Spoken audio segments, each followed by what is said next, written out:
Sí, bon dia. Comencem, si els hi sembla. Primer, en tot cas, presentaré les persones que tinc a la taula, que crec que moltes d'elles no necessiten presentació, però en tot cas ho faré. Ens acompanyen el senyor Gabriel Fernández, regidor d'Acció Social de l'Ajuntament de Sabadell, la senyora Laia Ortiz, tinent d'alcalde de Drets Socials de l'Ajuntament de Barcelona, i la senyora Maria Campuzano de l'Aliança contra la Pobresa Energètica. I de fet aquesta taula el que discutirà, i el seu títol és la llei 24/2015, un bon instrument que cal concretar. Jo faré una molt breu introducció.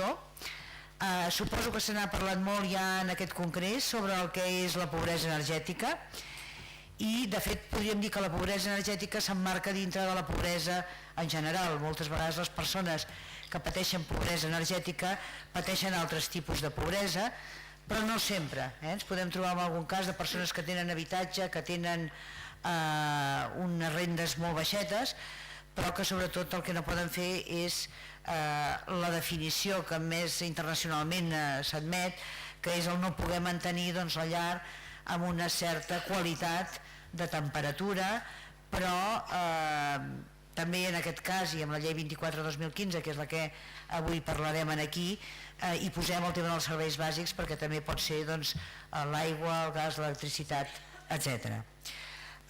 O bé que aquesta despesa amb aquests serveis bàsics sigui una despesa molt important respecte als ingressos d'una llar. Quan es comença a legislar a Catalunya sobre el tema de la pobresa energètica? Es comença a legislar el 2013 amb un decret llei per fer front a la treva invernal, és a dir, els mesos d'hivern, quan hi ha més problemàtica en aquest sentit. Evidentment, aquest decret llei va ser suspès pel Tribunal Constitucional, cap novetat.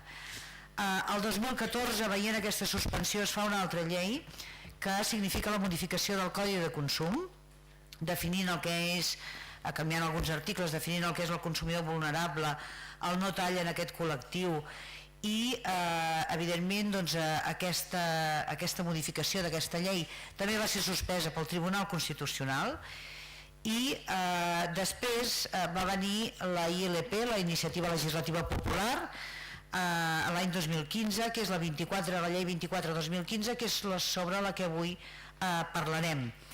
Aquesta llei abordava el tema de l'habitatge i el tema dels serveis bàsics, i després diré el per què dic que abordava, com veien el tema de la pobresa energètica, i definia el concepte de persona o unitat familiar amb risc d'exclusió residencial. Un altre dels aspectes característics d'aquesta llei era el principi de precaució, és a dir, no es pot tallar mai cap servei si no es pot demostrar que aquella persona no és vulnerable o no està en risc d'exclusió residencial, i també marcar uns protocols i uns convenis amb les empreses subministradores. Per variar, aquesta llei també va ser suspesa pel Tribunal Constitucional, però afortunadament no es va suspendre l'article 6, es va suspendre la part que feia referència als temes de l'habitatge, però no es va suspendre la part que feia referència en el tema de la pobresa energètica, que eren bàsicament l'article 6 i també la definició del risc d'exclusió residencial. Per tant, això ens ha permès poder tirar endavant aquesta llei, però evidentment, com diu el títol d'aquesta taula, és una llei que cal concretar. I sense més preàmbuls, jo aquí diria que hi ha diferents factors que apunten a la pobresa energètica, bàsicament el preu de l'energia. Tenim l'energia més cara d'Europa, tenim diferents tarifes, tenim un bo social que en aquests moments pel repartiment entre les elèctriques també ha estat suspès, però en tot cas haurem de veure com evoluciona tot plegat. És important la formació del consumidor, una cosa que també contempla aquesta llei, les auditories energètiques, què passa amb el deute pendent, etc. Són aspectes en els quals ens podríem fer preguntes i que suposo que els nostres ponents avui aniran responent respecte a aquest repte important que tenim. Sense més preàmbuls, passo la paraula al senyor Gabriel Fernández, regidor d'Acció Social de l'Ajuntament de Barcelona. Gràcies. Ai, perdó, de Sabadell.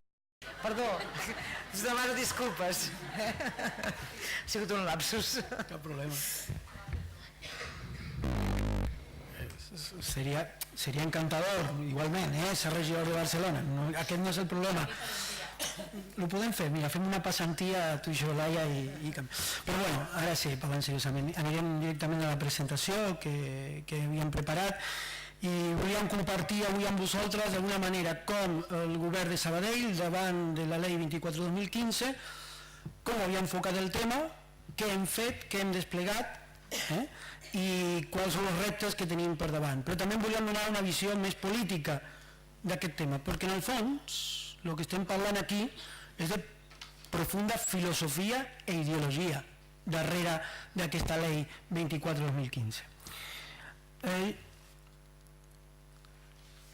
Nosaltres diem, quan s'aprova la llei, feia pocs dies que alguns de nosaltres fèiem de regidors, eren veïns fa molt poc temps, que ara ens toca fer aquesta tasca de fer de regidors de la nostra ciutat. De fet, jo vaig debutar a los 15 dies amb un tall massiu en un barri que és un dels més degradats de la nostra ciutat, de 62 famílies. A les 7:30 del matí Endesa entra amb Mossos d'Esquadra, amb 80 Mossos d'Esquadra, i talla 62 famílies l'energia elèctrica. Així vaig debutar jo, 15 dies.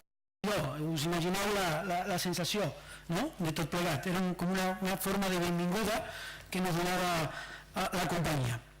Però ara entrant en matèria, la llei al final representa un nou paradigma social en matèria de com ho entenem en aquest país. Ho dic perquè aquesta idea que porta la 24/2015 de moment només la tenim aquí, a Catalunya. Els pioners en aquest tema es diu Catalunya.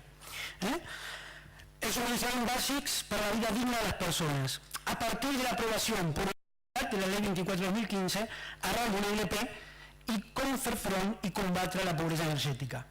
Suposa per a les empreses subministradores de gas, aigua, electricitat passar de la graciabilitat de la responsabilitat social corporativa al reconeixement dels ciutadans com a subjectes de drets, més enllà dels que tenien fins a aquell moment com a mers clients, usuaris, depèn de la companyia, la paraula que utilitza per referir-se a les persones, a través de l'obligatorietat del compliment d'una llei.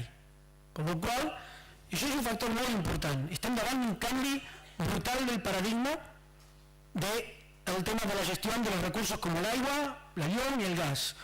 Recursos que, com ja fa una estona el síndic de Greuges de Catalunya, en el passat eren gestionats per l'Estat.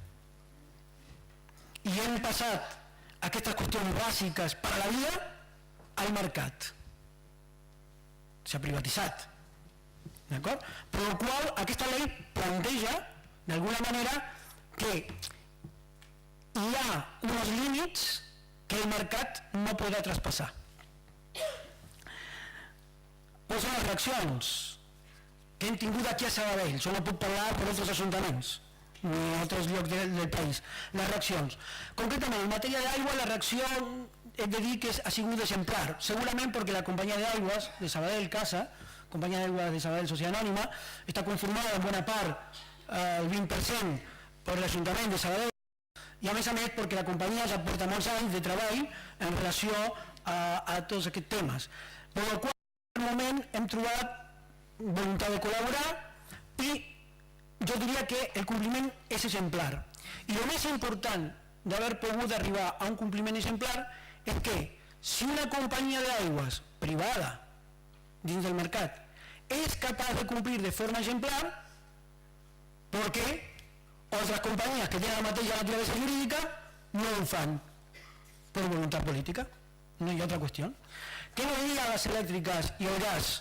I això que diré ara no me lo invento, me lo han dit ells directament. Bueno, miri, això de la 24/2015, estem parlant del mes de novembre del 2015, això és una dèria. Nosaltres tenim 47 milions de clients, hi ha 7 i mig que mira, s'ha muntat aquesta història de 24/2015, però no es preocupi, regidor, a partir del dia 20 de desembre, una vegada passades les eleccions espanyoles, el Tribunal Constitucional, vostè i jo sabem perfectament que tombarà aquesta llei. I aquest és el raonament inicial, clar, ells ni nosotros sabíamos todo lo que pasaría después del Vinet D, eso no lo imaginaba ningú, i que s'acaba d'acabar finalment després de 315 dies, hem acabat on hem acabat. Però la idea inicial, per la qual no es moverien de la seva posició perquè estaven esperant que el Tribunal Constitucional fes la tasca que ells esperaven que tenia que fer. I davant d'això, el posicionament del govern de la ciutat de Sabadell. Bueno, nosaltres teníem clar, volíem desplegar al màxim la llei i estaven disposats a enfrontar-nos i a fer tot el que calgui per poder desenvolupar aquest marc normatiu.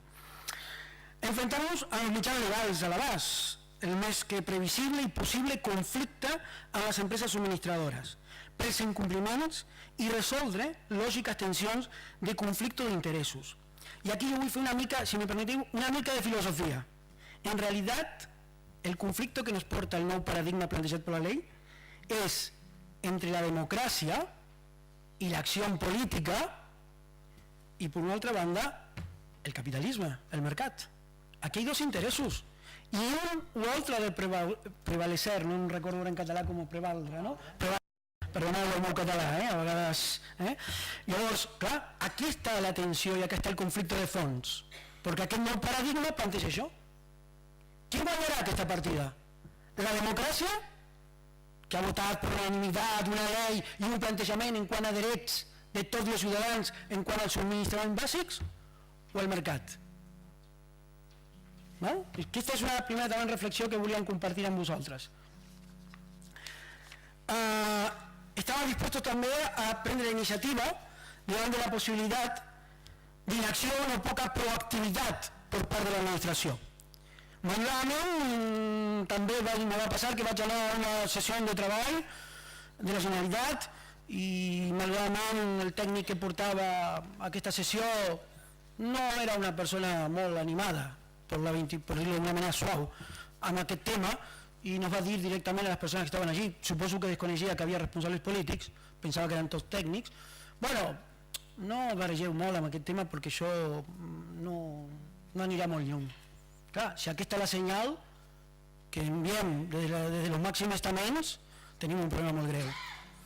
I per últim, nosaltres estàvem disposats a prendre un posicionament davant de la poca claredat de com i qui es fa càrrec del deute que s'està generant a l'aplicació de la 24/2015. Accions que hem fet com a govern. Bueno, bàsicament em concentro en tres. Vam començar el que denominem incidència política. Hem començat a comunicar que faríem sancions i finalment hem acabat obrint 243 expedients sancionadors a les companyies elèctriques.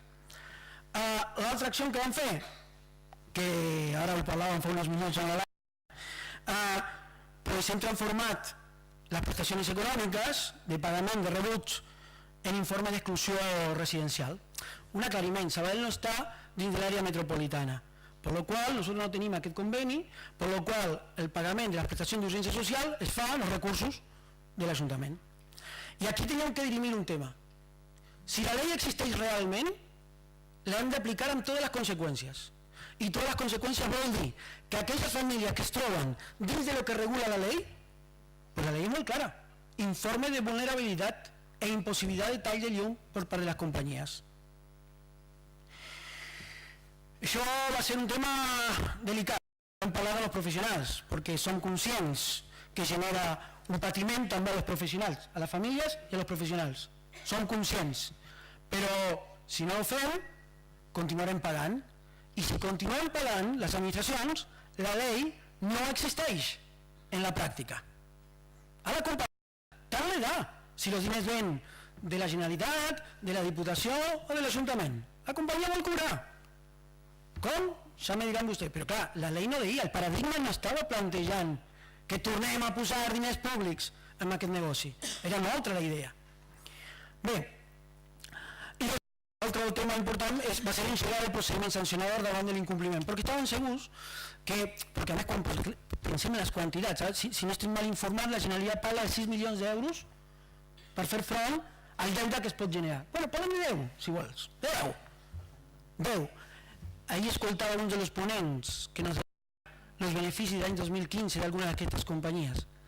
Estem parlant de que va haver una que va tenir 1.500 milions d'euros. Quan parlem de 10 milions en 1.500 milions de benefici, estem parlant de calderia. O sigui, altra 2.400 milions.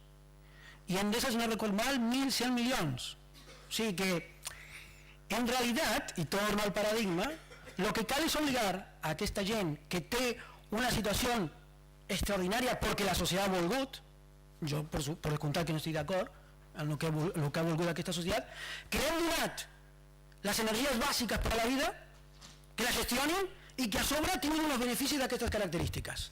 Això com a societat. I hi ha països que no ho tenen així, i jo no estic plantejant cap teoria trasnotxada ni tornar al comunisme, no, estic dient que perfectament pot ser això gestionat per l'Estat i els beneficis d'aquestes companyies poguessin retornar socialment a la societat. Però aquest país ha fet una altra cosa, ho ha privatitzat. Reitero, les quantitats són ridícules si les comparem amb els beneficis anuals que tenen aquestes companyies. Per la qual el que cal és tenir la valentia per dir-li, senyors, per poder gestionar això en les seves comptes de resultats i pressupost, així com vostè té aquí diners per recursos humans, diners per investigació, diners per reforçar la xarxa, vostè ha de tenir una partida que es digui fons per la lluita contra la pobresa energètica. S'ha acabat el temps? Bueno, si s'ha acabat, s'ha acabat. Jo a nivell llavors, jo crec que, mira, havíem preparat altres coses. El procediment sancionador, en tot cas, sé que alguns companys d'altres municipis nos han demanat poder saber com ho l'havien fet. Bàsicament hem ligat els articles que estan vigents del Codi de Consum de Catalunya, dos d'aquests articles, amb els articles vigents de la 24/2015. I a partir d'aquí, el que calia era demostrar que estaven davant d'una pràctica. Per això hem tingut que estudiar 243 casos per demostrar que estem davant d'una pràctica que té tres aspectes de la llei. I en aquest moment trobem en la fase d'incoació, i esperem que aviat poder tenir les sancions efectives realitzades, perquè clar, són molts expedients i també s'ha de dir, no estaven preparats com a administracions per a fer aquest tipus de tasca. Jo sé que no estaven preparats. Passo molt ràpid i acabo. El que vulgui li donem encantats, com ho hem fet del procediment. Hi ha alguns resultats que sí hem obtingut. 15 dies després que hem anunciat públicament que començaven les sancions, vam rebre una bona notícia, segurament per casualitat. Endesa nos comunicava que canviava el protocol i que després l'anunciaria a tots els municipis i que començarien a avisar a l'usuari, primer, que té dret a passar per serveis socials, dos, que començarien a enviar-nos els llistats perquè sigui serveis socials qui determini si aquest llistat es troba gent en situació de vulnerabilitat i per la qual calgui fer-li l'informe preceptiu. De l'aigua de la ciutat, per sort que lo compleix perfectament, el fons és de la companyia d'aigües, i ha posat, aquesta és la xifra que tenim per aquest any, per la qual creiem que actuant d'aquesta manera, sí, certament generem un conflicte, certament posem el problema sobre la taula, però és que si no ho fem nosaltres, qui ho farà? Si no gestionem nosaltres, si no generem el conflicte, com ho resolvem? Perquè torno i acabo a la reflexió inicial. Això va de democràcia i mercat. No ens enganyem, o el poder polític resol aquest tema i marca que aquest és el nou paradigma en aquest país en relació a els serveis bàsics, o nos guanya la partida el capitalisme. Acabo aquí perquè m'he passat. Moltes gràcies, Gabriel. Un aplaudiment per ell.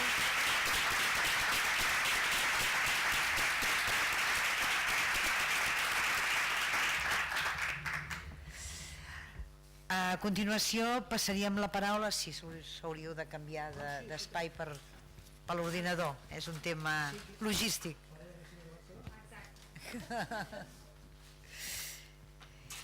I ara sí que passaríem la paraula a la senyora Laia Ortiz, tinent d'alcalde de Drets Socials de l'Ajuntament de Barcelona, ara sí en aquest cas. Sí. Bé, en tot cas, només, potser mentrestant, fer dues idees que el Gavi crec que ens ha deixat clares. Una és que és un tema ideològic i que és important això que comentaves, quan has dit tornem al començament. I la segona, que les quantitats que les empreses haurien de portar en aquests convenis, que les administracions fins a dia d'avui crec que no hem aconseguit signar, serien quantitats ridícules comparades amb els beneficis que obtenen. Simplement per deixar dues idees que ell ha posat sobre la taula. I ara sí passem la paraula a la senyora Laia Ortiz. Sí, molt bon dia. Intentaré no reiterar, però la veritat és que entre Barcelona i Sabadell hem anat bastant a la part i de fet hem compartit també informació de com fer efectiva la llei 24/2015. Jo volia repartir la intervenció en tres parts. La primera, també parlar dels antecedents a la llei. I els antecedents de la llei parteixen, per una banda, què és el que havien pogut fer els ajuntaments davant una situació també creixent de pobresa energètica, fins i tot prèvia a la crisi. És a dir, que jo crec que una de les qüestions que té sentit caracteritzar pobresa energètica és perquè és fruit no només d'un procés d'empobriment de la població, efectivament que creix amb la crisi, però que és efecte d'un model energètic i d'una regulació del sector elèctric i dels subministraments bàsics clarament oposada a l'interès públic. I és a partir d'aquí que té sentit parlar de pobresa energètica i potser no té sentit caracteritzar la pobresa d'altres maneres. És a dir, en aquest cas, evidentment hi ha un component de renda, és a dir, si no tens limitacions econòmiques, evidentment no et trobes en aquesta situació de no poder pagar, però el que no s'adiu per res és el creixement exponencial dels preus de l'energia en com han evolucionat els salaris o com ha evolucionat l'economia. I això també té molt a veure amb les decisions que s'han pres en marcs regulatoris, una rere l'altra, fins a aquest 2013, diguéssim, que va ser l'última. Però si recordem el 97, quan es va decidir liberalitzar el sector elèctric, s'explicava en el propi preàmbul de la llei de liberalització que això es feia per rebaixar el preu de l'energia, per reduir el preu de la factura de la llum i perquè això funcionaria més al mercat i garantir al consumidor unes millors condicions. Des de llavors el preu de la llum ha augmentat un 110% i continua creixent, molt allunyat de com han evolucionat precisament les condicions de vida de la gent. Jo crec que això és el primer missatge, és a dir, hi va haver una decisió política en un context polític concret on es van liberalitzar molts sectors estratègics i claus i això té unes conseqüències evidents que no van lligades a la crisi sinó a aquestes decisions que s'han pres. I ara estem en un moment, diguéssim, d'anar revertint, no només pal·liar. Jo crec que des de Catalunya i especialment perquè des dels moviments socials s'ha empès amb un canvi de paradigma i d'assenyalar on estava el problema, tenim aquesta llei, que és un primer pas, però necessitem més. És a dir, necessitem decisions clares de com avancem en sobirania energètica, com treballem en model més eficient però també més autònom, que ens generi menys dependència del gran oligopoli elèctric. També necessitem aquesta corresponsabilitat a la regulació, com també implementem temes de serveis energètics com tenen altres països a nivell d'eficiència i aquí no es fa. Vull dir que jo crec que ha de ser ampli. Però què teníem com a Ajuntament de Barcelona o què ens vam trobar, diguéssim, abans de la llei? Doncs el que teníem és un conveni amb les subministradores que bàsicament el que feia era traspassar als serveis socials la responsabilitat d'evitar els talls i l'únic que facilitava era la comunicació ràpida. I quasi que al final érem un servei que li facilitava també a les companyies, és a dir, com tenien accés ràpid, ens deien molt bé, doncs així podeu pagar ràpid la factura i reconnectem ràpid o el que sigui. Aquest era el conveni. Evidentment, no caricaturitzo, és a dir, això feia que anava a incrementar la factura de l'Ajuntament a nivell de pagar subministraments, també posava tota la pressió a serveis socials de fer això i per tant en un context on els serveis socials estan sent la trinxera de totes les dificultats que té la població, doncs hi afegíem també aquesta càrrega, una càrrega també quasi burocràtica, no? Que els propis treballadors socials diuen no és la nostra feina ara estar negociant, mediant amb una companyia, no? Quan jo el que vull fer és intervenció social. Però això és el que ens trobàvem i per tant facilitàvem una mica aquesta feina de mediació. Això és el que ens vam trobar. I també ens trobàvem una proactivitat dels serveis socials, perquè també crec que hem de posar cara, o sigui, el que ens trobem és gent angoixadíssima perquè no pot fer front als rebuts, que potser no han pogut pagar 1 o 2 rebuts i et venen a trucar a la porta amb una situació de molta desesperança i per tant no hem de perdre també aquest component humà a l'hora de comunicar-nos amb la gent, és a dir, podem dir et protegeix, no et protegeix, però alguna cosa també has de respondre i hem d'estar al costat d'aquestes famílies. Ara, poc després d'arribar al govern, doncs vam tenir aquesta bona notícia, i al ple mes d'agost entrava en vigor la llei 24/2015.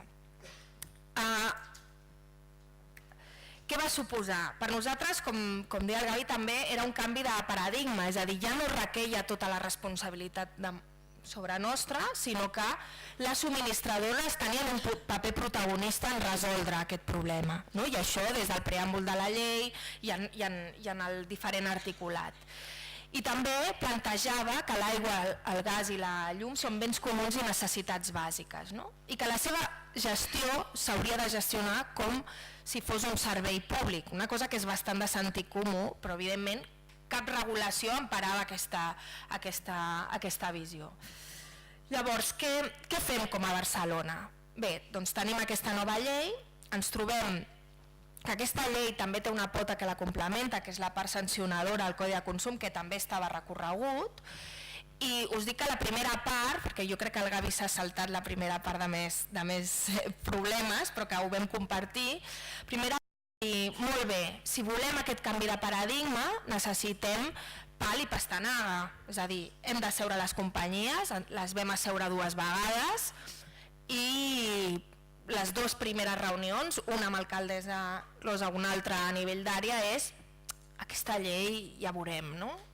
Aquesta llei, per nosaltres no va amb nosaltres, una mica aquesta era la sensació, o si no l'altra postura, perquè tampoc no era completament homogènia, és del conveni que vosaltres ens proposeu, ja en tenim un i per tant volien reproduir el que ja tenien de l'anterior govern abans de la llei, de dir no, escolta, nosaltres us avisem i vosaltres aneu pagant, i aquí no ha canviat res. I per tant ens trobem aquest cert passotisme. En paral·lel que anem fent, com trobar el pal, que una cosa és tenir una llei i l'altra és com el concretem. I aquesta ha estat la llacuna que ens hem trobat, és a dir, que no és el mateix fer-ho a nivell també de Generalitat, on es desplega un reglament de com s'aplica les sancions, que fer-ho a nivell d'Ajuntament, que no són administracions avesades a posar sancions, és a dir, no és el que fan habitualment els ajuntaments. Ho hem desplegat també a nivell d'habitatge i calia explorar un nou camí, malgrat tenir una llei. I això volia dir anar trucant a porta de serveis jurídics del propi Ajuntament que col·laborés i ajudés a tenir formes de diguessin sí, clarament quins són els supòsits.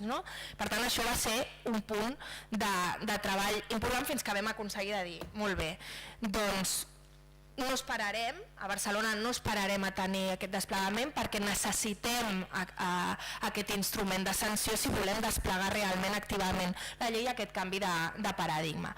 Què fem? Aprovem una instrucció jurídica pròpia des de l'Ajuntament de Barcelona que per una banda diu tot això de la llei no va per conveni, és obligació i per tant companyies subministradores el principi de precaució és una obligació, però llavors el que fem també és desplegar què significa el principi de precaució i com volem com a Ajuntament que s'apliqui aquest principi. Perquè si no, depèn de com s'apliqui o depèn de quin protocol, torna a recaure tot el pes administratiu, etc sobre els propis serveis socials i el que no volem és contribuir a aquest ofec. Què diem? 1. No es pot tallar la llum d'entrada i vostè 1, de ser proactiu i per tant explicar quins drets té la persona, en quines condicions segur ja no se li podrà tallar la llum si està amb X nivell de renda, si no està just en aquest nivell de renda vostè pot anar a serveis socials perquè facin una valoració de vulnerabilitat i per tant té dret a fer-ho. També informar clarament de tarifes, de potència i de descomptes, perquè el que ens trobem és que el bo social, que tot i que està molt lluny, diguéssim, de cobrir el que hauria de cobrir, ha baixat en plena crisi, ha baixat, vull dir que l'escàndol també ha estat majúscul perquè el tema de la liberalització última de canvi de mercat ha fet que molta gent gran que no coneix la factura doncs se l'havia fet saltar del sector regulat al lliure i per tant encara se li havia fet per aquestes pràctiques molt agressives a nivell de mercat i els hi havíem fet marxa i dic no, la seva obligació és donar totes les informacions de tarifes, de descomptes que té dret una persona i com accedir-hi. 2. També és una obligació, no és una qüestió de conveni, que regularment i mensualment ens envien els avisos de talls que faran, perquè necessitem tenir aquesta radiografia de la ciutat i que puguem anar cridant, perquè evidentment de les seves llistats algunes coses són autònoms, d'acord, però altres són famílies que estan en situació de vulnerabilitat. Llavors això ho hem començat a fer, va costar, és a dir, de manera regular des del mes de maig, juny, han començat a enviar totes les companyies regularment el llistat d'avisos de tall, però llavors l'estratègia jo tinc, per exemple, enviava, el primer que va fer va ser Iberdrola, enviaven 700 i deia, tots aquests tinc, digui'm quants informes de vulnerabilitat hi ha. Llavors, què fèiem nosaltres? Doncs dir, mira, d'aquests tenim tants que ja són usuaris de serveis socials, per tant ja els dic que hi ha una condició de vulnerabilitat, i en aquest sentit agrupàvem, doncs, X. Però de la resta, que sàpiguen que no estan exempts de vulnerabilitat. És la seva responsabilitat buscar més informació. No poden posar la càrrega de la prova en si són usuaris o no, perquè hi ha moltes persones que són vulnerables que no van a serveis socials i per tant no pretendran que els hi doni jo l'aval de que endavant poden tallar la llum. Això és el que les ha generat aquest malestar, aquest pim-pam-pum de generar conflicte, de dir, però hem de sortir d'aquest bucle.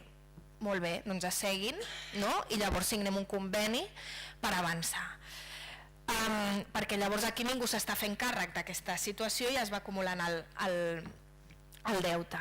I això és el que hem fet i això sí que hem vist un canvi significatiu. Per una banda perquè hem començat a imposar sancions, evidentment amb recursos així de grans, especialment Endesa, que Endesa jo crec que també perquè té més implantació a nivell de subministraments a Catalunya, la resistència a aplicar descomptes significatius és evident. I per altra banda també és la companyia que resisteix més al reconeixement de la llei. L'altra diria és gas natural. Gas natural jo crec que encara hi ha més dificultats evidents fins i tot en temes de comunicació i això jo crec que ho hem de tenir clar. Per tant, el que estem ara és sent proactius i jo crec que una de les dificultats que jo crec que també hem de reconèixer per on avançar i quines són les dificultats que ens trobem, és que també hem de ser molt proactius buscant els casos que poden ser susceptibles de sancionar. Per què? Primer perquè a Barcelona, com veníem arrossegant un conveni previ, no partíem d'una situació de tan massiva de talls com altres ciutats. Hi havia aquest procés de comunicació previ. Per tant, hem hagut d'anar a buscar quins són els casos sancionables, que no són només els detalls, sinó quan no hi ha una bona informació. I aquí també ho incloem. I una altra qüestió que hem inclòs és que el conveni, una cosa és que el contingut del conveni sigui voluntari, però la llei sí que diu que s'han de signar convenis. I per tant, estem posant que és una obligació que les companyies de subministraments bàsics tinguin un conveni signat. Quina és la naturalesa d'aquest conveni? És el que hem de veure. I per tant, les multes coercitives també poden ser un element de dir, escolti, si no s'asseuen, si no avancem en un conveni com el que diu la llei, doncs també podem aplicar multes. Vaig molt ràpid. Sí que vull comentar una cosa, perquè a més aquí hi ha gent a la sala, que aquesta part de proactivitat ho hem fet perquè un canvi de paradigma no es dona per, diguéssim, de manera espontània, sinó cal un canvi cultural. És a dir, les persones, i especialment les persones en situació de vulnerabilitat, han de ser conscients que tenen un dret i que se l'han de tutelar. I per tant, no és només dir, mira, és que ara tenim la llei, mira, és que ara tenim una instrucció, companyia, sinó que la gent l'ha de conèixer i l'ha de fer valer. I aquest és una de les tasques que també tenim, sí, ja acabo, tasques que tenim, que és que la gent denunciï, I aquí doncs estem treballant també a nivell de comunicació, però amb una qüestió que ha estat molt útil i que ara a partir del desembre serà ja permanent, que són els punts d'assessorament energètic. I aquí hem fet una simbiosi amb persones aturades de llarga durada, s'han format com a agents energètics, hem anat a més de 3.100 llars també a fer inspecció, a veure quina és la situació que està, a fer canvis tarifaris, però també a veure com les persones eren conscients de que havien de tutelar els seus drets, denunciar, etc.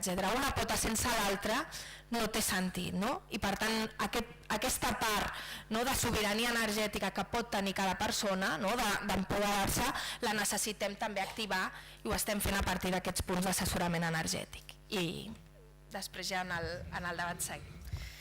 Gràcies. I ara ja passaríem, per no perdre més temps, perquè al final puguem fer una mica de debat, passaríem la paraula a la senyora Maria Campuzano de l'Aliança per la Pobresa Energètica. Endavant, Maria. Hola, bon dia. Jo no m'estendré gaire perquè ja s'han dit moltíssimes coses que també tenia apuntades sobre la llei, perquè al final en l'aplicació del dia a dia, o sigui, què és el que planteja aquesta llei i quins són els reptes, doncs els veiem claríssimament. Jo sí que volia fer uns antecedents, alguns s'han comentat, llavors no m'estendré gaire. Sí, recordar que ho comentava la Montserrat al principi, que aquesta llei és fruit d'una iniciativa legislativa popular, que ho hem impulsat des de la ciutadania, l'Aliança, però també la Plataforma d'Afectats per la Hipoteca i l'Observatori DESC, i que és una llei que no només parlava de pobresa energètica, sinó que també parlava d'habitatge, perquè ho engloba tot en una qüestió d'emergència habitacional, entenent que l'accés a un habitatge digne ha d'incloure l'accés als subministraments bàsics. És una llei que va comptar amb un suport social molt, molt gran, això després es va reflectir perquè es va acabar aprovant per unanimitat, cosa que al principi, quan vam començar amb la ILP, semblava que seria impossible, inclús el partit que Convergència en aquell moment ens deia que aquesta llei no s'aprovaria mai i finalment es va acabar aprovant per unanimitat precisament per això, perquè era una iniciativa que sorgia del carrer i que comptava amb molt de suport social. El que han comentat tant Sabadell com Barcelona, que aquesta llei planteja aquest canvi de paradigma, és important per entendre què pretén la llei, perquè la llei dona introdueix uns missatges però no concreta en moltes coses, i això és veritat i és així, després a l'hora d'aplicar-la planteja problemes, però precisament perquè el que planteja és un marc a partir del que treballar, i aquest canvi de paradigma, com ja s'ha comentat, és precisament donar obligacions a qui està fent negoci amb la gestió de drets bàsics, ja sigui amb el tema de l'habitatge, ja sigui amb els subministraments bàsics, i per això aquesta llei el que fa és donar obligacions als bancs, als grans tenidors d'habitatge i a les empreses subministradores. I un altre punt que també s'ha apuntat, però que hem de ser conscients que és una llei d'emergència, és a dir, no és la llei que donarà solució a la qüestió de la pobresa energètica, que és el que hem estat debatent aquests 2 dies. El problema de la pobresa energètica és un problema de model, el model energètic que tenim, i amb aquesta llei no abordem el problema del model energètic, a qui està controlant aquest model energètic i intentem tocar-lo i dir, ei, un moment, que aquí tu tens una responsabilitat, tu estàs fent negoci amb drets bàsics i per tant has d'assumir alguna responsabilitat, però tenir clar que és una llei d'emergència que el que pretén és parar el cop, parar els talls, el mantenir que les famílies tinguin llum, però la qüestió de la pobresa energètica va molt més enllà. I per tant té les seves limitacions aquesta llei, no? I de fet nosaltres en la redacció inicial anàvem molt més enllà, no? Nosaltres sí que era directament les empreses subministradores han d'assumir el deute de les famílies. Això tal qual no ho vam poder ficar. Per què? Perquè hi ha una llei estatal, perquè ho estem fent des de Catalunya i tenim unes competències i si posàvem les coses com nosaltres volíem, aquesta llei no s'hauria aprovat. No? Per tant, què tenim? Els convenis, no? Per exigir que les empreses... I això dificulta, no? Però això també hem de ser conscients d'on ve aquesta llei i amb quins problemes també ens vam trobar en el seu moment. I l'altre problema que hem tingut també és la resistència que hi ha hagut a qui els hi estem demanant aquestes obligacions, és a dir, bancs, grans tenidors, empreses subministradores, que això ha provocat que finalment el Partit Popular interposés un recurs d'inconstitucionalitat. Vam fer una campanya fortíssima per intentar parar aquest recurs i al final vam aconseguir que almenys la part de pobresa energètica no es toqués, tota la part d'habitatge sí. No? I això també hem de ser conscients perquè això també ha generat molt de caos mediàtic, perquè avui per exemple la Montserrat ha explicat molt bé les 3 lleis que hi ha hagut a Catalunya, però ens hauria agradat que des de la Generalitat, des dels consellers, inclús des del propi president s'hagués explicat amb aquesta claredat, perquè el missatge és el decret de pobresa energètica ha estat suspès pel Tribunal Constitucional, hi ha hagut una sentència i no s'aclareix que estàvem parlant de la treva hivernal i no de la llei 24/2015 que encara està en vigor. No? Aquesta claredat no s'ha donat per part del govern. No? Ara mateix la llei porta 1 any i 2 mesos en vigor. Nosaltres quan es va aprovar aquesta llei érem conscients que aprovar una llei no és canviar una realitat. Per tant, a l'endemà ja ens vam posar a treballar amb la Generalitat per desenvolupar els protocols per aplicar aquesta llei, per ajudar els municipis que sabíem que era qui rebria el primer cop en l'aplicació d'aquesta llei, perquè al final són els que pateixen el dia a dia de la seva aplicació. Vam fer formacions als diferents tècnics municipals, hem fet guies pels usuaris, etc. I en el transcurs d'aquesta llei, a l'estiu, es va fer públic que havíem aconseguit parar 32.000 talls de subministrament, ara entenc que encara seran molts més. Per tant, és una llei que al cop del principi l'està començant a parar. Problemes? Moltíssims, moltíssims. Per començar, la resistència de les companyies. Ha costat moltíssim, per exemple, que comencin a aplicar el principi de precaució. Sembla que a partir del setembre han començat per fi a enviar els llistats als ajuntaments per poder detectar quins són aquelles famílies que estan amenaçades d'un tall de subministrament i que els ajuntaments puguin contestar amb els informes preceptius. També ha costat moltíssim algo tan bàsic com és informar en les cartes d'avís de tall de que existeix aquesta llei de precisament aquelles famílies que no anaven a serveis socials, que sàpiguen que hi ha una llei que els protegeix i que si no van, que vagin perquè han d'estar reconeguts per poder estar protegits. Això sembla que ho estan començant a fer, tot i que ho fan amb... és una frase una mica que no s'entén, però bueno, hem de continuar treballant perquè ho expliquin encara millor. I el que ens falta, ara que hem aconseguit, estem aconseguint parar talls, encara es produeixen, però la veritat, almenys en la nostra experiència i la gent que ens arriba, molt menys, molt menys que abans. Ara ens falta què fem amb aquest deute. O sigui, és que tenim famílies, ara comentàvem amb companyes de l'Aliança, jo estic protegida per la llei, no em tallen, però tinc 12 factures acumulades, 14 factures acumulades. Què fem amb això?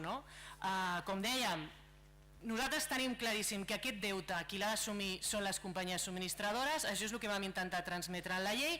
L'instrument que tenim és aquest conveni, seria molt millor que pogués ser d'una manera molt més bel·ligerant, però tenim un conveni i per tant ara la responsabilitat està a l'administració i principalment en la Generalitat i els ajuntaments, però sobretot la Generalitat, perquè al final és la que té la força per poder negociar amb aquestes empreses i sobretot perquè no té sentit que vagi l'Ajuntament de Sabadell, l'Ajuntament de Barcelona, l'Ajuntament a negociar amb aquests mostres i cadascú a veure què aconseguim amb aquestes empreses.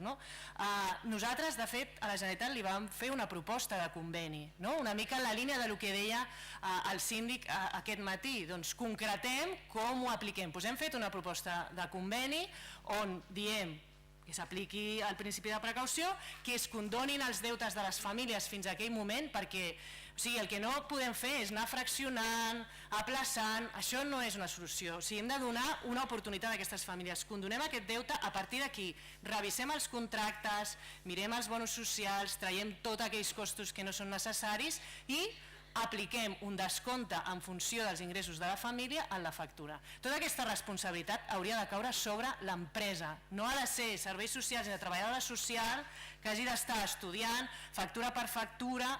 Això hauria de ser una responsabilitat de l'empresa que hauria de tenir l'obligació d'ofertar el preu més mínim per les famílies i sobretot si es troben en una situació de vulnerabilitat. Aquesta és la nostra proposta, la podem debatre, la podem comentar, la Generalitat la té sobre la taula des de fa moltíssims mesos i estem encallats en aquest punt.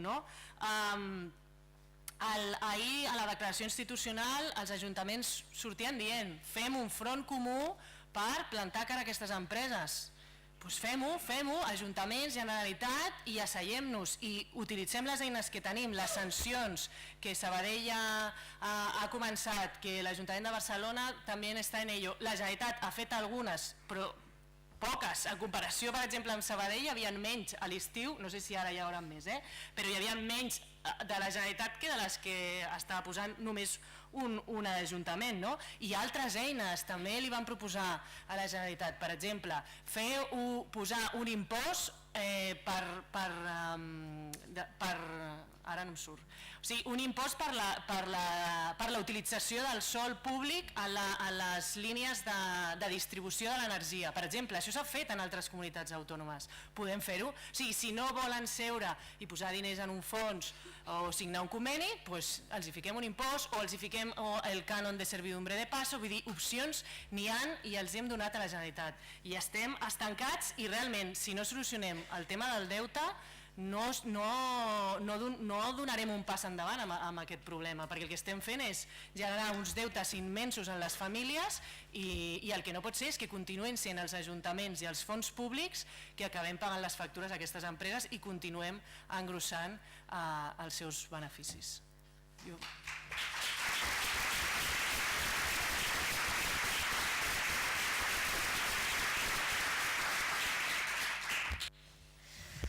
Molt bé, moltes gràcies, Maria. Jo, si em deixeu un minut, perquè com que soc Generalitat i per al·lusions gairebé demano la paraula, i en tot cas dir que potser sí que tenim menys multes que Sabadell. Nosaltres, incoades ja i en proposta de resolució, vol dir que ja estan a punt de fer-se, perquè penseu que cada tall s'ha de mirar que realment s'hagi fet malament. O sigui, no podem dir un tall i vinc. O sigui, ho hem de demostrar, tot el procediment sancionador no és tan senzill i per tant tenim bàsicament els que ens han arribat dels serveis socials, el que ens han arribat dels ajuntaments i que nosaltres hem anat multant un per un i dir que entenem que el deute sigui una cosa preocupant, que aquest any s'hi han posat 3,8 milions, que s'esgotaran tots, que hi ha 5 milions més pel 2016 i que n'hi haurà 5 o els que hi hagin pel 2017, que les companyies d'aigües pràcticament totes han signat. En aquest moment tenim 20 convenis entre els que s'han signat i els que estan a punt de signar d'aigües, per tant les companyies d'aigües al ser molt més properes dels ajuntaments i a les persones no hi ha hagut problema. Les elèctriques costa i també des de la Generalitat entenem que han de ser elles que hi han de posar una part important, grans descomptes, el que vulguin, perquè aquest deute no s'acumuli.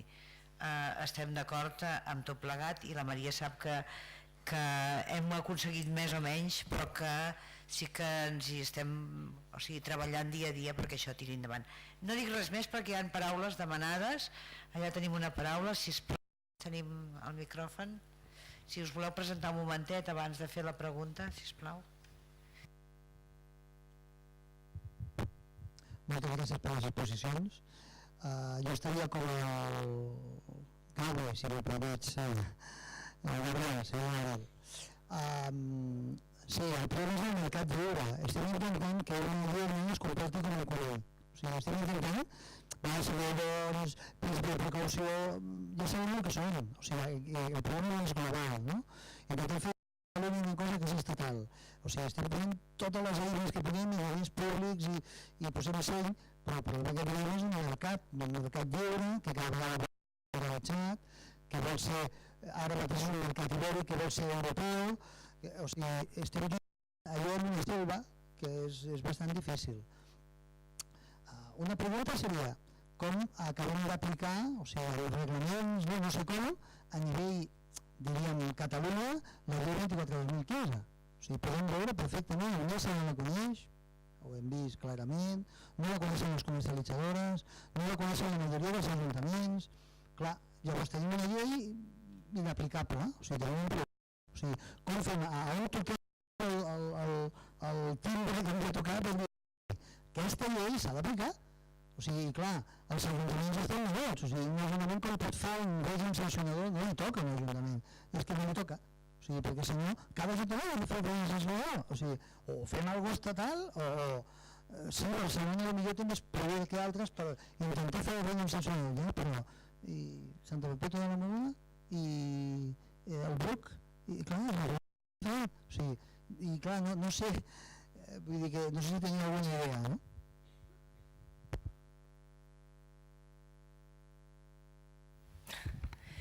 Sí, no, aquesta és una de les qüestions que nosaltres vam dir no esperem i tirem pel dret, tot i així, tot i ser Barcelona, tot i tenir serveis jurídics, vam haver de demanar 3 informes jurídics diferents per poder començar, I que amb la Maria, lògicament, era, o sigui, des de l'Aliança i des dels impulsors, va, vinga, no? Aneu tard, però les resistències, diguéssim, de dir no veiem l'escletxa, no sabem com fer-ho, que te'l trobaves a la casa era evident i amb Sabadell també va passar, és a dir, no era, sí, ho veiem claríssim. I això jo crec que sí que es resoldria clarament amb un reglament a nivell de Catalunya que tothom pogués veure com s'aplica. Com a mínim no hauria de cada ajuntament obrir la seva creuada particular de com ho fa. Barcelona, clar que tenim més instruments. Ara, és veritat que no podem deixar Davids contra Goliats perquè el nivell de capacitat de recurs, no? I cada sanció serà una batalla, diguéssim, amb cada una de les companyies, perquè la resistència és el canvi de model, no? I per tant jo crec que això és molt urgent, ja no sabem com dir-ho i jo crec que ahir en la declaració ho verbalitzàvem clarament. Però hi ha una segona qüestió que crec que també hem intentat molt, que és també explicar-ho cada fora, és a dir, cada avenç, cada pas o cada negativa de les companyies o cada comportament, explicar-ho, perquè cada notícia també la població percep de no, hi ha una llei que també és la nostra funció, no? Explicar a la cara en fora que existeix una llei, que la gent n'ha de ser conscient i que ha de tutelar els seus drets, perquè al final qui desplega el codi sancionador és un codi de consum, que tu pots fer denúncies a consum com a ciutadà, i això també es pot fer, diguéssim, a títol individual. I aquesta part més individual, de que la persona sigui conscient dels seus drets i els pugui exercir, jo crec que és una part que també hem de fer tothom proactivament, no? Que ho fem com a ajuntaments cada vegada que surt una notícia de multarem o s'ha multat, etc, però que també la Generalitat ha de ser actiu, no? Que hi pugui haver mecanismes directes de denúncia en aquest sentit. Sí, només apuntar de lo que estaves dient tu, hi ha una reflexió que hem de ser tots conscients, tots plegats. Estem intentant a Catalunya, des d'una, podríem dir-ho així, una ordinària comunitat autònoma, estem intentant fer una política d'estat. I aquí hi ha una dificultat añadida, hi ha alguns que pensem, i per això tenim molta prisa en algunes qüestions, que si tinguéssim les eines d'un estat, certes qüestions, a l'hora de pensar com ha de ser aquest model d'estat, home, estic segur que a Catalunya, perquè aquesta llei, aquesta ILP, ha tingut unanimitat. Vol dir que és brutal això. La unanimitat de tot l'arc parlamentari d'aquest país va aprovar una llei i aquesta llei representava un paradigma. Clar, ara te topes en que com ets el que ets, no ets un estat, te topes en el Tribunal Constitucional que te tomba una part, te topes que no tens competències en alguns temes que tenen relació amb les grans companyies elèctriques. Bueno, aquí tenim també un altre debat, que en aquest país està més viu que mai, però que també jo volia posar-lo sobre la taula i que d'alguna manera tu lo deixaves caure en la teva intervenció. Jo superbreu, però jo crec que entenc, evidentment, que els ajuntaments petits no poden fer, no tenen la mateixa capacitat que pot ser un ajuntament de Barcelona, això està claríssim, però busquem altres opcions. Potser en ajuntaments petits és més fàcil donar la instrucció a les treballadores socials de quan detecten aquests incompliments, a animar la persona que faci la denúncia a consum i que ho gestioni la Generalitat, però o sigui que sí que es poden fer coses i a nivell d'informació, doncs en principi la Generalitat va informar a totes les companyies de que existia aquesta llei, etc. Potser en ajuntaments més petits es pot... Ja sé que a vegades les companyies ni tan sols us agafen el telèfon, perquè això passa amb els ajuntaments, ja ho sé, però en la mesura del possible doncs intentar posar-se en contacte amb les comercialitzadores que hi ha en aquell municipi, que sàpigues que hi ha aquesta llei, que l'has d'aplicar, etc. Vull dir que clar, no conèixer... És igual, Unesa ahir deia que no coneixia la llei. Bueno, jo no me lo creo, però pot ser que sigui veritat, no? Però no el conec, no m'interessa conèixer-la, no? És igual que Endesa al principi ho comentava, no? La Laia deia aquesta llei no l'aplicarem mai i ja estan passant els llistats i ja estan informant. Vull dir que això és veritat, és una feina de poc a poc, d'hormiguita, però l'hem de fer entre totes, el que no... O sigui, evidentment que la Generalitat té molta responsabilitat, però com a ajuntaments també podem fer coses. Com a Generalitat, en aquest cas, també m'agradaria dir alguna cosa. Dius que des de l'Agència Catalana del Consum ens posem a la vostra disposició. Tots els serveis socials de Catalunya saben que tenen un e-mail per denunciar qualsevol tall. No cal que hi hagi una denúncia directa a Consum, quan abans enviïn només això, nosaltres per acord propi ja posem la denúncia i ja instruïm, diguéssim, comencem a instruir tot l'expedient i a mirar si és sancionable, si no és sancionable, etc. Respecte a que no la coneixen, no és veritat, la coneixen i la coneixen totes, perquè us explicaré una anècdota que comentàvem amb la Maria abans d'entrar. Nosaltres vam publicar uns protocols que vam presentar a tots els serveis socials de com s'havia d'actuar i com havien d'actuar també les empreses, i simplement va ser una carta que es van enviar a les elèctriques. Doncs aquests protocols van estar impugnats i Unesa els ha impugnat en un tribunal, quan nosaltres consideràvem que no era un acte administratiu, i ara el jutge hi vam saber que com a mesura cautelar ha dit que no se suspengués. Haurem d'esperar a veure què diu finalment el jutge, però Unesa és la patronal, per tant sí que ho coneixen, i nosaltres des de Generalitat tenim converses realment amb totes les elèctriques. El problema que ens trobem és que un conveni és una cosa voluntària, tal com diu la seva paraula, i aquí és on tenim més dificultat. O sigui, nosaltres a l'hora d'aplicar la llei ens hauria sigut molt més fàcil, i ho dic així de clar, que la llei hagués dit i les companyies elèctriques pagaran. M'explico, perquè clar, no ens obligaria a signar aquests convenis. De totes formes, sí que ja ho he dit abans, la voluntat de les aigües respecte a la voluntat de les elèctriques o gasístiques, res a veure. I dir també que realment és un mercat, estem parlant d'un mercat a nivell d'estat espanyol, i que aquí tenim les dificultats que tenim, per exemple, amb que es reformi bé el bo social, que aquest bo social no surti dels pressupostos de l'Estat, no el paguem tots, sinó que el paguin les elèctriques. Amb això pràcticament entre els 16 i 18 milions que arriben cada any a Catalunya amb el bo social també arreglaríem moltes coses. Per tant, aquí és on hem d'anar treballant. Més preguntes, sisplau. acumulem-les, si un cas les fem totes seguides i la taula contestarà. Ara tenim 1, 2, 3, 4, 5, 6, 7. Per tant, sisplau, no. Comencem aquí al davant. Si et pots aixecar i...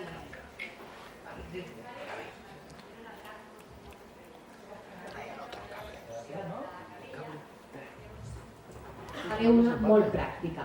Com es pot resoldre quan la persona té un lloguer i no és titular del contracte? Llavors aquí, quan tu envies un informe de vulnerabilitat social, te tornen un mail molt ràpidament i et diuen que no és titular del contracte, per tant, no pots fer aquest informe. Gràcies.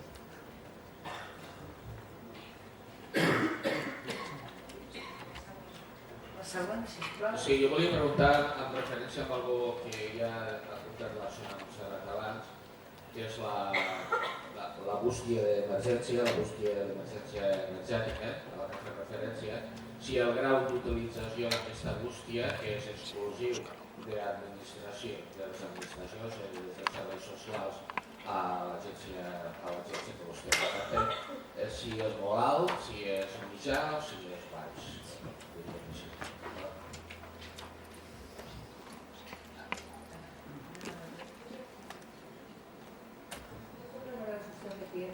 Primero de saber, para saber un mínim de consum bàsic. Això què seria? En una família, no sé, una persona, 2, 3, 4. Això no ho tenim.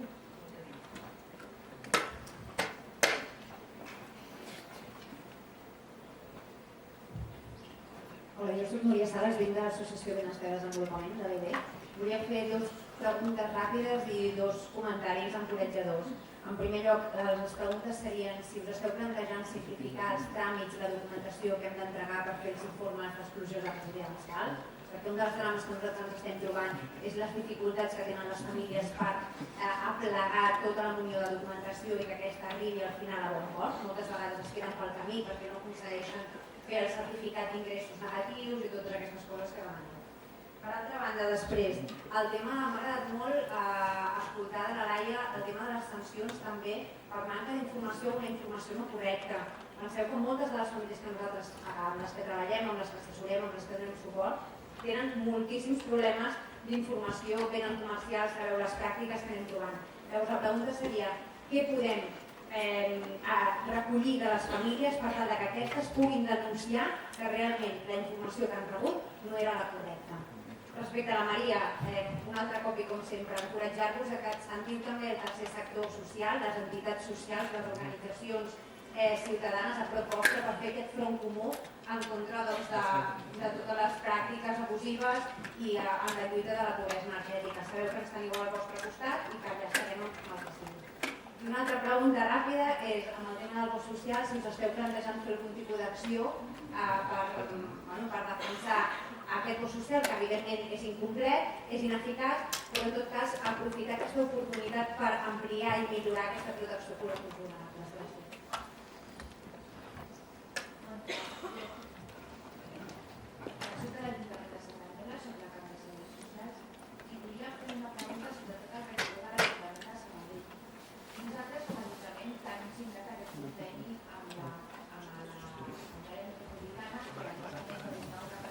Si voleu que vagi una mica les preguntes o...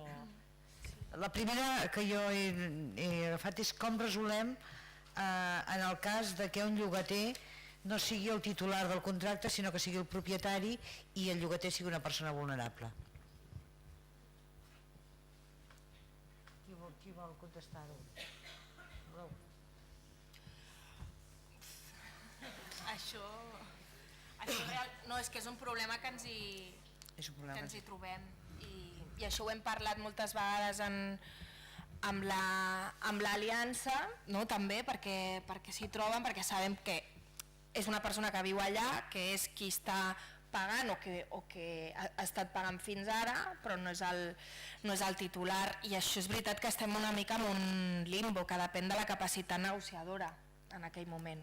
Bueno, com a mínim és amb el que ens trobem, o com a mínim pel coneixement que jo tinc, és a dir, que doncs a vegades sí que s'avenen perquè pots demostrar clarament que s'ha anat, no? Que aquella persona és la que havia anat pagant, que té aquell contracte de lloguer X, però... I aquí sí que és la paraula. Jo crec que és una de les coses, de totes maneres, que la llei facilita, és a dir, igual que l'engranatge d'enviar-te els talls, no? La comunicació, que tampoc no és la lletra petita de la llei, però que ho hem incorporat de dir hem de tenir aquesta informació per poder-la aplicar, doncs són d'aquestes qüestions que a partir de l'aplicació doncs vas interpretant-la en aquest sentit. Però és veritat que no... Sí. Sí, al final és a partir de casos pràctics, vull dir que no... Quan tu tens 4 alternatives per posar en l'informe, pots fer un informe en base al punt 5-10 de la llei, que diu aquesta gent és vulnerable econòmicament, l'altre és vulnerable per un tema de dependència, per tema de salut i tot això. Hi ha una altra opció que és no vulnerable, perquè s'ha fet un estudi econòmic, i hi ha una altra opció que diu no tenim informació sobre el tema. D'entrada entenc jo, segons la llei, amb aquesta gent no els hi poden tallar. Per tant, clar, tu no pots fer un informe negatiu de vulnerabilitat o positiu de vulnerabilitat d'una altra persona diferent a la que ells et demanen, al titular del contracte. No pots dir ni sí ni no, no? Però sí que pots dir que amb el titular del contracte no se sap. Per tant, d'entrada, ells no podrien tallar. Ells en principi només poden tallar si tu poses no és vulnerable. Nosaltres ho resolem així. De moment Endesa, de la quarta opció dels NA, no sé si sabeu de què va el tema, de moment no han tallat a ningú, a Sant Adrià de Besòs. El tema és que sí que hem parlat amb gent d'Endesa que ens diuen que ells s'ho estan pensant perquè la seva interpretació de la llei és que aquests NA els poden tallar, però això ja és la seva interpretació de la llei, no? Per tant, nosaltres de moment ho resolem així perquè de casos que no són titulars de contracte i que no es poden fer titulars d'aquell contracte, nosaltres així, i a Barcelona segur que també, Laia. Sí, tant. Responc una altra... Jo crec que la part de simplificació dels tràmits, no? O sigui, per saltar de consum bàsic, li deixo a la Maria, que això ho tenen molt treballant, la pregunta de consums, no? Però de la simplificació de tràmits jo crec que és clau, vull dir, però jo crec que una de les maneres que nosaltres ho hem sanat és que amb la instrucció sí que hem dit clarament què és obligatori i com interpretem l'obligatorietat de què és el que han de fer i el que no han de fer, no? Sí que és veritat que, clar, per saber la vulnerabilitat algun requisit has de demanar, però a vegades també simplifiquem simplement si sabem que són usuaris i ja està, és a dir, no requerir tanta documentació per aportar-ho. I sobre la mala informació, a partir de tenir una instrucció pròpia, sí que és una qüestió que és més fàcil fer-ho, perquè nosaltres els hem dit com han d'informar, no? I si no ho fan d'aquesta manera, ara és obligatori, diguéssim, que ho facin d'aquesta manera, i per tant, en aquest sentit hem de treballar-ho. I l'altre és dir que nosaltres hem treballat en el marc del tercer sector, com a Barcelona, per obrir aquests punts d'atenció a la pobresa, que aquesta és la part de dir com activar bústies, o que la gent denunciï, doncs hi ha aquesta part de proactivitat i d'acompanyament i que l'energia i el coneixement energètic, diguéssim, ha de ser també una part de formació de la ciutadania i d'activisme, i això jo crec que és la pota també important per desplegar la llei. Passaríem la paraula al regidor de Sabadell perquè contesti també les preguntes.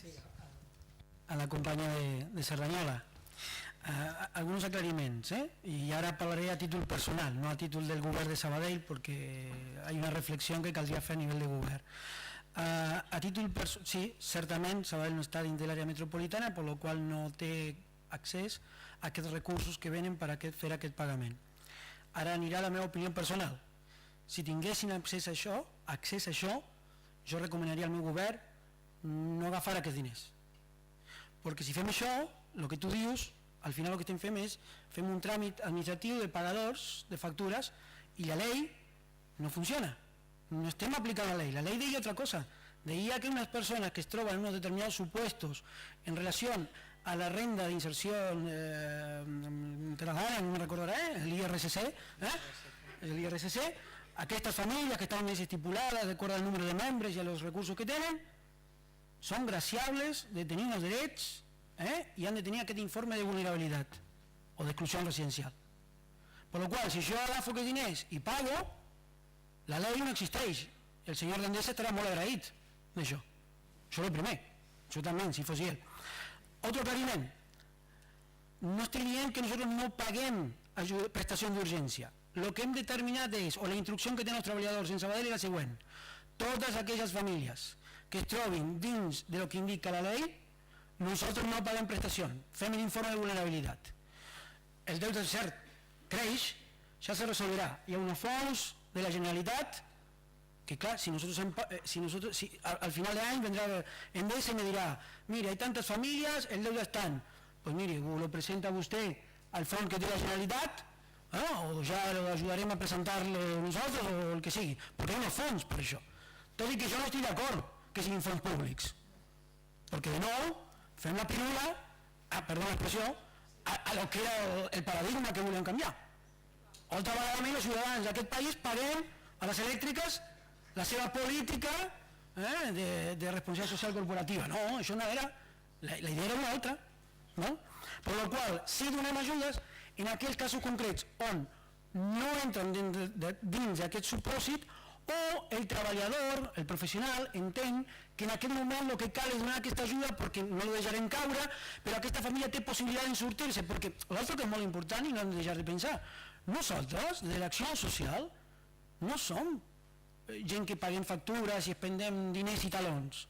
Si no record malament, nosaltres tenim per transformar la situació que aquestes famílies i ajudar-les en els aspectes. Per la qual, quan declarem una família en situació de vulnerabilitat i d'exclusió energètica o el que vulguis dir-li, si hi ha un temps de treball, que ha de ser molt intens, per intentar fer-los fora d'aquesta situació.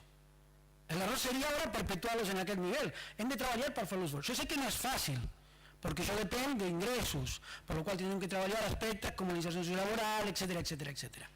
I hi ha una part molt important que no podem oblidar d'aquestes famílies que són els nouvinguts de la crisi.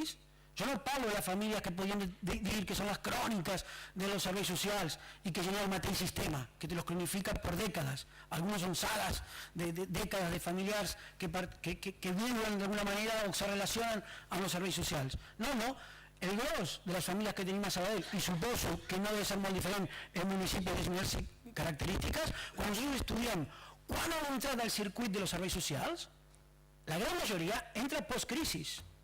L'any passat vam tancar 12.000 expedients, 12.000 expedients dels serveis socials. 9 famílies d'aquestes 12.000 eren precrisis. La resta comencen a entrar i molts d'aquests desconeixien què era això del món dels serveis socials. Per la qual aquests encara, si fem un treball molt més proactiu, tenen possibilitat de que puguin sortir-se d'aquest nivell. Sí, perdó, perquè jo m'enrojo molt, Vale, molt breu.